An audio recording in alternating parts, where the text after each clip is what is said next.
Video last तक देखो, अच्छा लगा तो चैनल को सब्सक्राइब करो। आज की वीडियो में कुछ नया सीखने को मिलने वाला है, कुछ नया रेसिपी। देखो भाई मटन लिया है और वो मटन बटर में फ्राई कर रहा है वो लड़की। ये लड़की के लिए एक लाइक ज़रूर करना।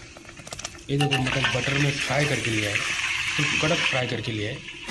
वाह एकदम कड़क। और उसका छोटा छोटा पीसेस कर रहा है, अभी स्लाइस निकल रहा है वो लड़की। देखो भाई मटन फ्रेश मटन है, पूरा बोनलेस मटन है, बिना हड्डी का मटन है।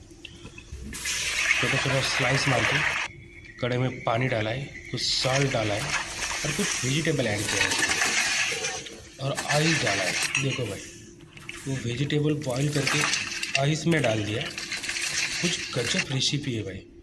और चिली का पेस्ट करके मटन मिक्स किया उसमें, ये देखो वाह। और वो वेजिटेबल में डाल दिया। एक नंबर भाई, लाइक ज़रूर करना। देखो भाई